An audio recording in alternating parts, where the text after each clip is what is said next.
Hey, you guys! Welcome back to Southern Nights. I am your host, Dinah West. And I'm your co-host, Lakeith Wesley. And Happy New Year, guys. It's the new year. New year. 2020, new decade. I'll be 20 this year. How old will you be? I'll be 20 as well. Oh, yeah, you of will course, be 20. I forgot. Yeah, no, but this has just been a really good new year. I'm very excited for this upcoming decade. I'm excited to be back in the swing of things, get ready to talk to you guys. We have a lot of new content, a lot of new people that are in the club, a lot of new roles in the club, and I'm just really excited for this fun new semester. What about you? So, Dinah, what is your New Year's resolution like? Ooh, that's a good question. Yeah. My New Year's resolution is really just to have fun. Like, I do have a couple of goals, like to get my life together, maybe get an internship here or there. Because we're sophomores. We're in the second semester of our sophomore year. There. We're almost done. I'm so excited. But New Year's resolution was really just to kick it. Yeah. Period. I'm gonna kick it. What about you? Yeah, my New Year's resolution is to like meet new people. Okay. Engage on campus more. Yeah. And just be more successful. Yeah, my girl's a go-getter. That's so, one thing I love about you. You just hey, be like, hard work's paid off. Man, come on. This girl, actually before, I'm sorry, I'm telling her business, but before we got here, she came in the studio when we were getting ready to film. She goes, I rearranged my room. I'm like, yeah. All right, I wanted a nap. I just feel like it's time for change. Yes, like, I feel new beginnings. Time for change, yes. 2020 motto is time for change. Yeah. So as you guys know, it is February. So February means Black History Month. Y'all already know what's going on. So we're going to have our Black History episode for you guys. We're really excited. We have cool things upcoming. We have a Q&A with me, Keith, and T, which will also be a separate clip for you guys to see the whole video. We visited the George Washington Carver Monument. We had an amazing tour with our tour guide, Curtis Gregory. We had a cake decorating segment. So I'm just really excited for this episode. Yes. We definitely talk about some subjects and some things that I'm looking forward to talking to. Yeah. Very different. Just always want to give you guys a feel and a spin. So yeah, what are you looking forward to this episode? I'm looking forward to like hearing the input about other people's beliefs and like Black History Month. So I'm excited. Yeah. So we're gonna have our next segment come on.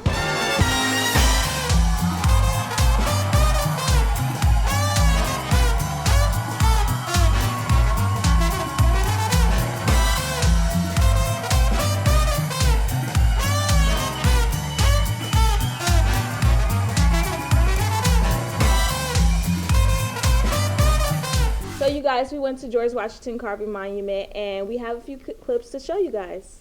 Hi guys, welcome back to Southern Nights. We are currently in the museum right now. That's why I'm a little quiet. So hopefully you guys can hear me really well. But right now we are about to go into the Man of Faith event that will be starting at 1 o'clock. So it's just shy of 1. So we're about to be heading into the Man of Faith event soon. It's going to teach us a little bit about like the life and like the legacy of George Washington Carver and things that he has going on. And I think our teacher's name is going to be Miss Valerie. She's really nice. So far, the museum is really good. So I'm extremely excited about this. I think this is really cool. We learned also a little bit that George Washington Carver actually grew up on this not plantation, but this like land they were on. He actually grew up on here. So I think that is really cool. So the room has like a lot of nice things in it. It taught us about, like what was going on while George Washington Carver was a kid, what was going on while he was an adult, where he started off and where he ended up. So I think it's really cool. So I'm extremely excited, but we gotta go now because it's about to start. So I'll talk to you guys later. If you guys think about in our lives today, how much of an impact and how we all are looking for something and something that we want to have a meaning in our life. And sometimes people find it in faith, they find it in other things. In George Washington Carver's case, he found it in faith. And he was actually born here on this property around 1864.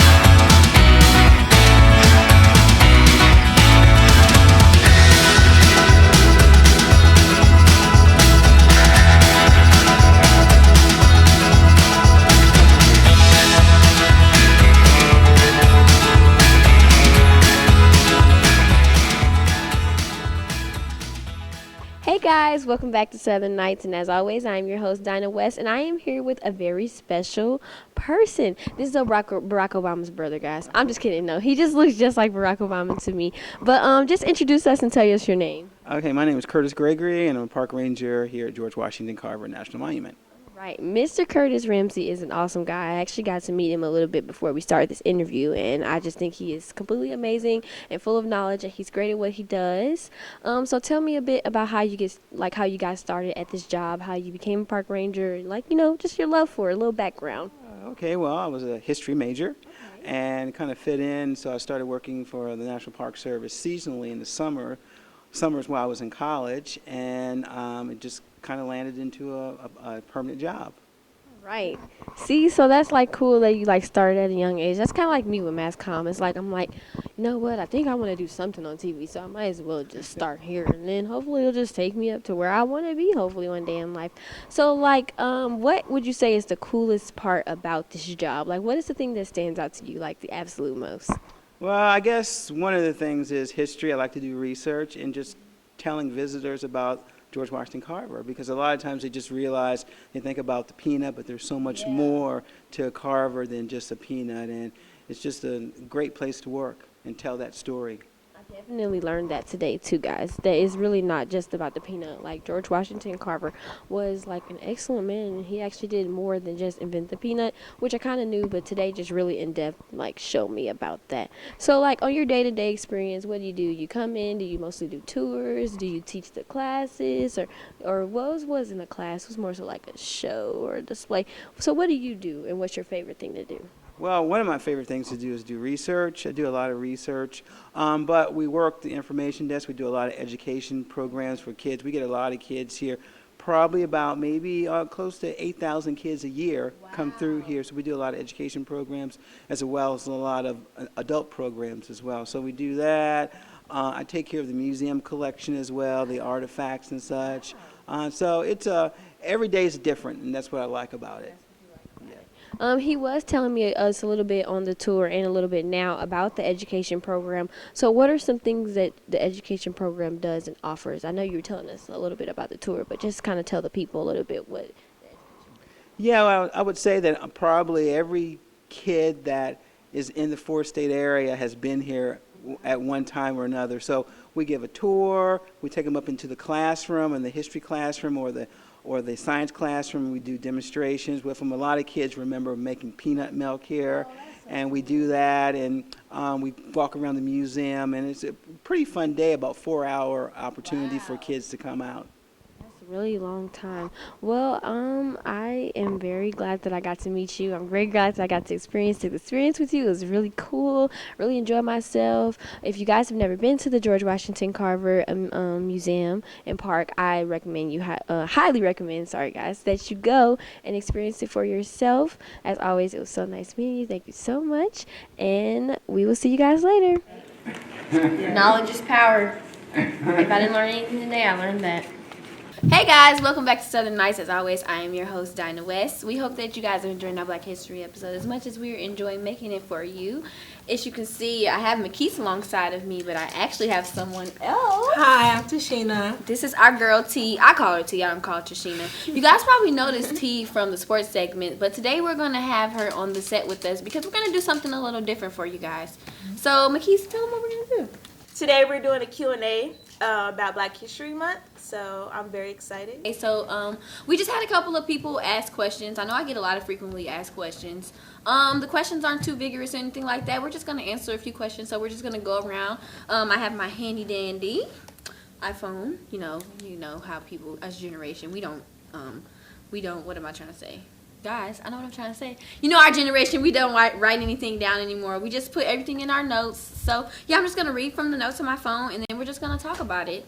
So the first question says, it's a statement, actually, and it's a question. Okay, so it says, Dinah and Keith, I love you guys, by the way. We love you, too. And so she was just basically saying, what does Black history mean to you? And, of course, T, they love you, too. So whoever wants to start, they can go ahead. I guess I'll start. Okay. I think Black history for me is kind of something to get like I guess kind of get in contact with our our ancestors and so where we come from, and just kind of get an intake of what they had to do to get us to this point. So I think that's what Black History means to me. Yeah. To me, Black History and Black History Month are actually like two different things to me. So Black History to me is us. Like Black History, without Black History, there wouldn't be a Black culture. There wouldn't be Black arts. There wouldn't be, you know, the things where we are today without Black History. So I feel like Black History is kind of like the foundation that started and shaped, you know, pivotal movements and things like that that happen. And then Black History Month to me is just like celebrating that, honoring that, cherishing that, talking about what happened in the past, but also what we are going to continue to do to move forward. Someone said, what is the importance of Black history? Like Dana, you said, just kind of like knowing where we come from and like the importance of it. Not too many people know, like they think they know, but they really don't know. So I think of just educating other people, not only us, but educating other people about our history and where we come from. So that's what I think. Yeah. So basically, I feel like it was important because it's best for the youth to know, like, why certain things happen, like racial discrimination. I feel like they should they should know where it came from. And I feel like Black History Month, basically, it reminds people of where, you know, where it started. Where it came from, and how it rose from. Yeah. I totally understand what you're saying. Like, it kind of just shows, like, where we came from and how we got there. So, yeah, Black history is extremely important. And it's not just important for us, like any history. So, like any history subject you would learn. We learn history to learn what happened in the past. What shaped us today, kind of like what I was saying. So, I think the importance of Black history is to teach African Americans, you know, just what the who, what, when, why, how, and here, where, and how we are and where we got today. How can I become more aware without coming across offensive? I frequently get asked questions about my hair. I think that's like the number one question. Yeah. We were all talking about that black hair is like a frequently asked question. And I have gotten some like really nice questions, and then I've gotten some people like, can I touch your hair? And it's like, gosh, it's so cute. Yeah. And like, so it just becomes not more of offense, but I would say more of a boundary. Yeah. So it's just more of like where you observe that person. Do you think that it might offend them? If you think it might offend them, then maybe you shouldn't ask. You know what I'm saying? Mm-hmm. Or maybe say, hey, I don't mean to offend you, but I really just don't know. I don't know, so I'm asking you. Because usually people just don't understand and they're wanting to get an understanding. Who is an African American, Black American, or Black American leader that you look up to? I always thought Martin Luther King was one, and he still is, but I think going back to that George Washington Carver and thinking about how he kind of went past education boundaries that was, you know, set for African Americans, and going past it, and not only going past it, but actually being a new, being an inspiration for that generation, or even our generation now, because me, honestly, I didn't, like, you think about it, I didn't really know too much about George Washington Carver, I didn't know how much he, you know, fought past the education boundaries. So going to that museum, I learned a lot. So I mean, me personally, I would say him. So the last question asks, what civil rights activist or leader do you look up to? I like that question. I'm thinking Nipsey Hussle. Yeah, he was definitely a civil rights activist. Yes. Yeah. The reason why I said that is because he was the guy that, like, pretty much in his community, he tried to bring everyone together. Yes. Mm-hmm. Even like gang violence, and basically he tried to bring peace to black on black crime. Yeah. So I agree with that. One thing especially about Nipsey Hussle is the thing that people really fail to understand is that a lot of people go into these lower income communities and they try to just repair them instead of just really not repairing them, but not fixing what's broken. Mm-hmm. So what I mean by fixing what's broken is I mean that taking something and, you know, knowing, hey, I may not be able to repair this overnight, but if I can just patch it up, if I can just, you know, make it smooth on the surface, then it might hold me over. What I'm saying, it will last, you know, in a sense where in a lot of cases like this, it's problems that we know might take years to solve or might not ever be solved. But if I can just go in and just smooth it up and make it look pretty, and not make it look pretty in the sense of hiding the reality of it, but just, you know, make it look and feel good. And that's what he did. He engaged into the community. Like, he talked to people one-on-one. Yeah. pretty much try to get an understanding on like why Yeah. certain things happen. Yeah. So I would have to say that one of my favorite civil rights activists is Fannie Lou Hamer. She was she was so amazing. She had one thing I like about her is she never let anyone take her voice away. I remember I did a project on her when I was in the 4th grade, and the thing that always stood out to me is one time she was at a protest and she got arrested, and she said they beat me till I was black and blue, but my voice never went away. And so one thing about me is like I've never lost my voice, no matter things that I go through or whatever challenges I have. I always have my voice. And then another one is actually the leaders of the Black Lives Matter movement. So a lot of people might find this to a surprise, because when people see Black Lives Matter, they automatically think of like, they think about the bad things. But if you actually go onto the Black Lives Matter website, the Black Lives Matter movement was created by a group of young African Americans. So that's really what stands out to me and they don't fight just to, it's not a fight against police. It is actually a movement to get young youth to reduce black on black crime, get an education, and give back to the community. And what I look up to it about the most is that it was created by us. So I hope you guys really enjoyed the Q&A as much as we did. Yeah, I really enjoyed it. I think it was something that was like different we brought to the table, but it was something that that needed to be talked about. I really enjoyed it. I'm really passionate about stuff like that. So guys, as you know, recently a tragedy struck our nation. We lost Kobe and Gianna Bryant to a horrific helicopter crash. It's very sudden. A lot of people have a lot of questions, don't know why. So it was just very sad to, experience. And not only did we lose those two, but there was also other passengers on the helicopter that also lost their lives. So it's just very sad to know that those people who were fathers, mothers, brothers, sisters, lost their lives. So we're going to do something a little different for Sundown Sports. We're going to do a tribute to Kobe Bryant. So upcoming, we have Sundown Sports with our girl T. Hi, I'm your host, Tashina Coleman. Today we're going to be doing little things different. We did recently lose Kobe Bryant and his daughter Gianna Bryant, and several others to a helicopter crash. It was so sad when I heard the news. He's an NBA legend. And so I looked up to Kobe Bryant at first. When I first came into basketball, I didn't really want to play it, but I remember watching one of his games, and several games after that, I was like, man, this guy's awesome. So after that, I kind of picked up on some of his moves. My dad was a Kobe Bryant fan. We used to watch him all the time. He was a big Lakers fan. Kobe Bryant was kind of that person. He always worked hard. He was the first guy in the gym, the last one out.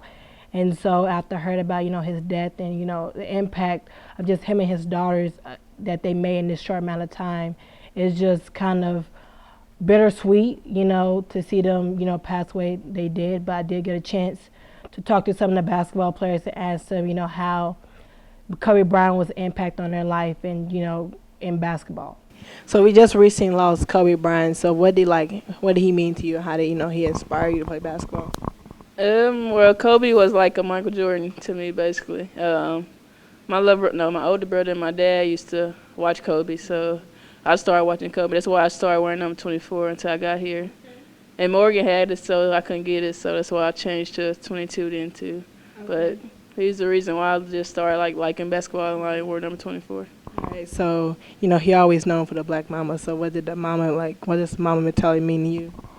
Yeah, actually when he died, my dad used to text me before the game. He'd be like, play like Mamba. I was like, okay. So I just try to just play aggressive. So we just recently lost Kobe Bryant. So what do he mean to you? How do he inspire you? I'm actually a LeBron fan, but I think that Kobe impacted the game a lot, and I think he was the closest player we had to Jordan, and you can see his game, it mocked that. So yeah, what it means to me, I think, he set the tone for a lot. When you shoot a shot, everybody else Kobe, so obviously he had an influence.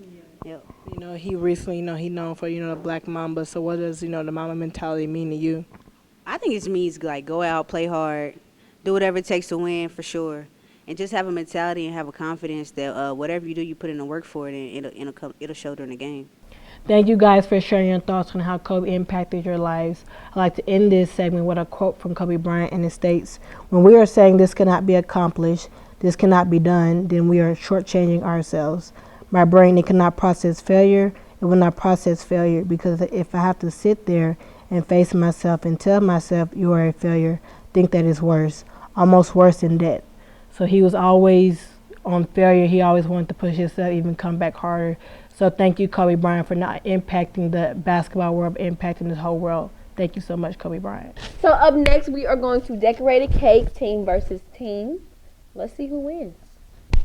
Hey guys, welcome back to Southern Nights. I am your host, Dinah West. And I'm your co-host, Makise Wesley. And today we have a couple of guests with us. We got Tashina. You know, my girl T, she's back again for another one. And we Right. got Channing Tatum. we have Channing Tatum. All right, we got Channing in the building. I'm a big fan. You did great in Magic Mike, by the way. Oh, thank you so much for recognizing that project. So today we are going to decorate. Cakes for you guys. So we are going to decorate cakes. It's going to be a free for all. Creativity wins. And then when we get done decorating our cakes, we are going to have a judge come in, and they're going to crown me the winner. So 2 minutes to decorate the cake, and yes, I'm ready to go. Let us know, Megan, when you're ready. Ready, set, go. Okay, what do we grab? Oh no, Still have that stuff here. You gotta bump him a little. Oh, okay. No, Oh, okay. no, you gotta fight. So Channing Tatum, you know, you in that Step Up movie was really good. Do you remember when you did the Step Up film? No, I was high half the time anyway. Oh, okay. What is that? Is that the boat?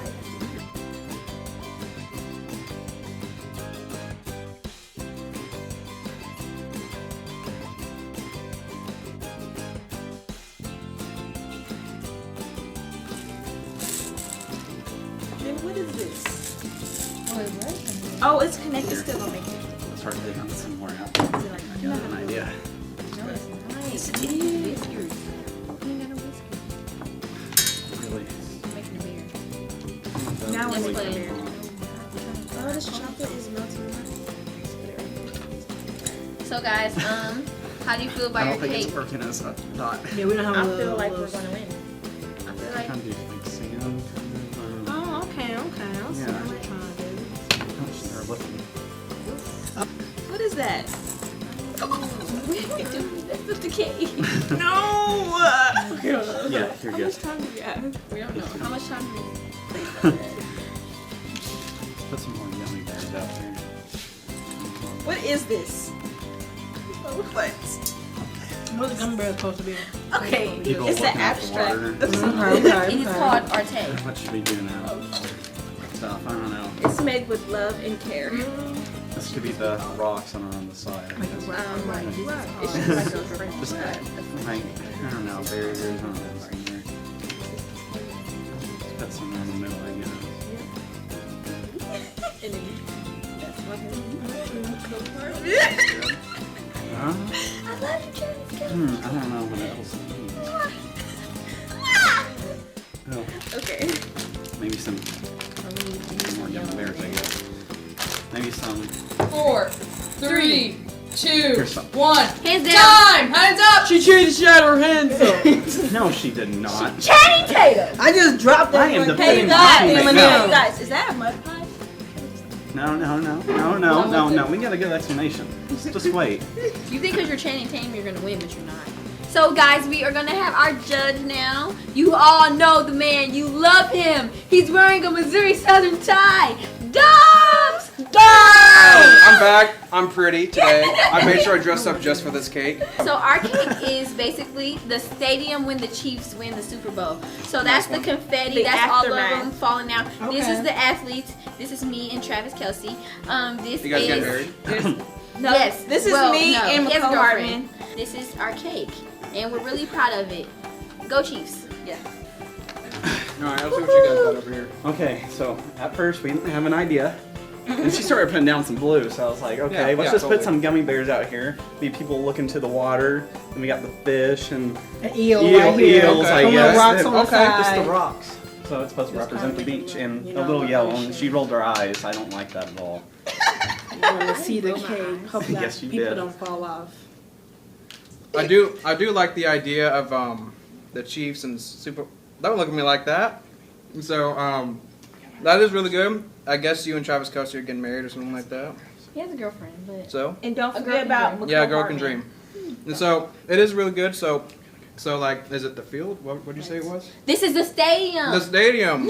And then It's already bad these enough little that he things- forgot. Get the it name right, of dog. so- And this is a Channing beach. Tatum. I've had enough. Wait, of you. Dinah. Dinah, what is this? I would say the sprinkles are really cute on that. I do like the sprinkles. All the gummy bears. That's confetti. I like the idea of the blue M&Ms as water. It's really nice and a good representation of water. Makes me think of being at the beach. Did you say these are rocks? What are they? Yes. Yeah, rocks. Rocks. To go. And then I guess the sprinkles are sand and Yeah, got into ours. okay. Whatever. You just crap on The your sand don't really, you on know, your yeah. Look, they just don't look put, like sand. they just put Oh, I stuff gotta on try. their cake I and gotta just called it. I'm gonna taste a rock real It's quick. a masterpiece. So, little Okay. crunchy, right? it's nice and crunchy. Yeah. I mean, I'm sure theirs probably tastes the same, Who but wants their cake crunchy? I love What do you crunchy. mean? Crunchy's my favorite texture. It's just edible. And so Whatever. the creativity is really nice. That's really cute. I'm gonna have to go with the beach one in terms of Yeah. creativity. All right, I like the idea of the beach. It's really represented. That just looks like TBH. It looks like a bunch of stuff just put onto a cake. Not gonna lie. If you took Thank that to you. someone, if you took that to Patrick Mahomes, would he be like, "Oh yeah, that's the stadium"? Do you think he'd say that? That's what I thought. That's a beach. That's you can tell that's a beach too. Thank you. All right, thank That you. is really Guys, we really worked hard on this Okay. cake. Yeah. Get out. Really? So guys, You know, that Dinah, concludes. I'm really I should never made you my partner. I should have made Yeah. See, Tatum my partner. I am the cradle one here. Really? Anyways, haters will always hate. A player gonna always play. But anyways, that concludes our cake segment. And thank you so much for watching. And as always, I love you. I am your host, Dinah West, and thank you for watching. Y'all get in your eyes? No.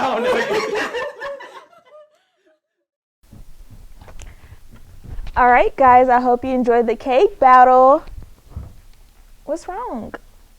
We lost. And you smashed icing in my face. It's gonna be okay. It's okay. I enjoyed it. I enjoy smashing the ice in your face. So You better be glad we you'll be okay. You better You'll be glad we okay. friends. She'll be Don't okay. touch me. Anyways, I'm sorry. As always, guys, it's been a good episode. I'm so sad it's over. Yeah. I love Southern. Yeah. I'm really emotional this episode. I'm just kidding. No. But I put my love heart Southern into Nights. this. I know. I put my heart into it. No, but I love Southern Nights. I think it's just so fun. Yeah. Like, and the fact that I get to do it like that fun. Yes, and I love just being myself. Oh, I love you so much. Love you But too. so as always, guys, it is so good being here with you. I just really hope you enjoyed this Black History episode, and I hope that you're excited for the many more episodes to come. Yes. And as always, I am your host, Dinah West. And I'm your co-host, Makise Wesley. And this has been another episode of Southern Nights. Bye. Bye.